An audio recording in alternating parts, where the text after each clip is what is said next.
Hi guys, so we are going to talk about the human body. You have the entire PowerPoint, that is chapter 6, that is dedicated solely to the human body, but I took some of those most important things that I felt like I wanted to talk about with you and broke them down into what will likely be a 2-part video here to share just a little bit more information. So first, let me say that when you're reviewing these human body PowerPoints, understand that it's not expected for you to memorize every little piece and every little part right here today.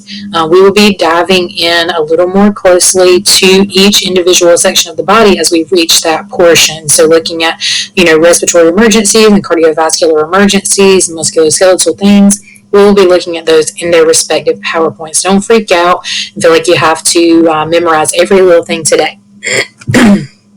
So first, let's talk about the spine. So the spine is a part of the axial skeleton, and the axial skeleton is composed of the skull, the spine, and the pelvis. And so your appendicular skeleton is what will hinge off of that. So that's your actual arms and legs.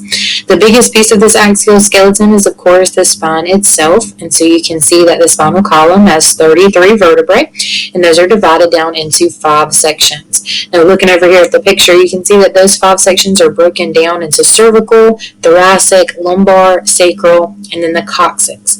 And it lists how many vertebrae are located in each one, and they're also highlighted as different colors. Now I'm going to help you remember that, how many are in each one, with the next little, not really a mnemonic, but the next little way to memorize these. So the cervical vertebrae have 7, thoracic have 12, lumbar have 5, sacral have 5, and the coccyx has 5. So if you think about that like meals that you eat within the day, okay, times that you eat. So breakfast at 7, lunch at 12, dinner and drinks at 5, okay, go out for both, dinner and drinks. And then if in the middle of the night you get hungry, you go out to Taco Bell, that's the 4th meal. Okay, so 7, 12, 5, 5, 4. That will help you remember all of those vertebrae. And you'll see that again on a test question asked later on. So you definitely want to remember how many are in each area. Moving on from here, we're going to talk about some different types of muscle. So there are 3 types of muscle within the body. You have skeletal, smooth, and cardiac. Now the skeletal muscle, or striated muscle, is how they can call that as well. You see how it's kind of in long lines. That allows us to have voluntary motion. The key term here is that it allows us to manipulate the environment around us. So it lets you walk, talk, pick up a pencil, drive a car. Those types of things are done with your skeletal muscle. Your smooth muscle, located inside and around all of your organs and also your blood vessels throughout the body. So constriction of those things provides, a healthy life and allows for regulation of blood pressure and respirations and things of that nature. So that's smooth muscle. It's involuntary. You don't have to think about it. And then cardiac muscle, is involuntary. You don't have to think about it, but it's very unique because it has automaticity. And so automaticity means that it allows for it to generate its own electrical impulse without it coming from somewhere else. So remember those terms when we're talking about muscle. Moving down into the respiratory system, we're just going to talk about some anatomy here. So talking about the difference between upper airway and lower airway. So if you're looking at those anatomical structures that are listed here and kind of the dividing point between the upper airway and the lower airway, that is the larynx, okay, or the entrance to the trachea. So in the upper airway, where you have your nasal air passages, nasopharynx, your mouth, oropharynx, and then the epiglottis, which is our leaf-shaped structure that is going to kind of close off and not allow for food and water to pass down the trachea when you're swallowing, and hopefully food and water going down the esophagus. And then your lower airway being everything from the trachea down. So as that trachea comes down, you can see that it comes together at the midpoint there, which is the carina.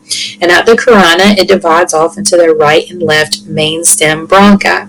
Now those bronchi are going to branch down into smaller bronchioles, and then eventually they'll have those alveoli sacs at the end of each bronchiole. So you actually have 3 lobes in the right lung and 2 in the left. The reason for that is that on the left side we needed room for the heart, so we only have 2 lobes over there, so a total of 5 actual lobes. Now when we're talking about listening to lung sounds, typically we say listen top, top, bottom, bottom, but just understand that there actually is a middle lobe on that right side as well. So we'll talk more about the respiratory system as we dive into that chapter specifically, but this are kind of the highlights of it. Now we're going to talk about some terms that go along with the respiratory system. The term ventilation means bringing air in and out by whatever means. So if I'm breathing, then I'm ventilating myself.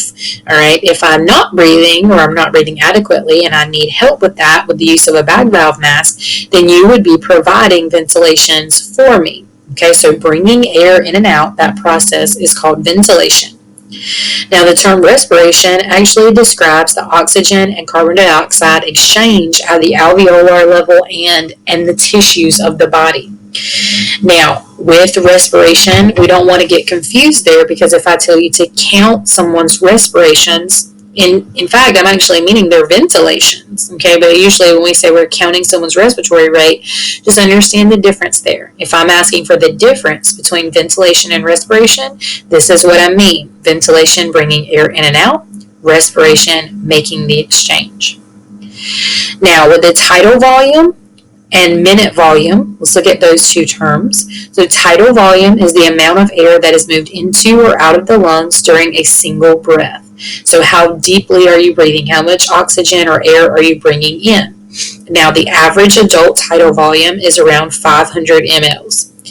And then minute volume is the amount of air that is moved in and out of the lungs in 1 minute minus the dead space. So dead space would be if you have any type of injury to the lungs. We can also say residual volume, meaning that we don't exhale every little bit of air out of the lungs. We allow for them to stay expanded. That's why we can't get rid of everything that's in there.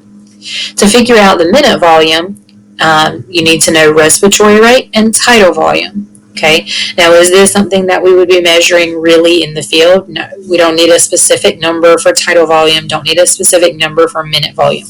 But it is important that you know the formula and that you understand that having a good respiratory rate and tidal volume is going to give us adequate breathing, which is really what we're hoping for. But just kind of looking at what that minute volume means to the body, understanding that our body is trying to stay at that homeostatic level, the minute volume that it likes all the time. So the normal respiratory rate for an adult is between 12 and 20 breaths per minute. And I told you that the average tidal volume is around 500 mLs. Now, just for math's sake, I'm going to use the number 10 for the respiratory rate. So if my respiratory rate was 10 and my tidal volume was 500 mLs, then my minute volume would be 5,000. Now, the body wants to compensate and stay at that minute volume no matter what. Okay, so if one of those other numbers changes, the other one's going to have to change to stay at the same minute volume. So if my respiratory rate increased to 20, then my tidal volume could drop down to 250. Now that would be a really shallow respiration, but I'm just, again, using these numbers for math's sake here. With respiratory rate, again, if we were to drop down to 5, and that's a little unrealistic, we would really need to be ventilating, but again, math's sake, if my respiratory rate dropped to 5, then my tidal volume could change to 1,000 mLs. That's a very deep breath, okay? So that is how we would get that minute volume. And hopefully you guys understand that some of those numbers that I used were a little unrealistic, but just trying to keep it together for simple math so that you get the big picture here, that these numbers need to work together because the body always wants to stay at the same minute volume. And that'll be it for this video. I'll catch you guys in part 2.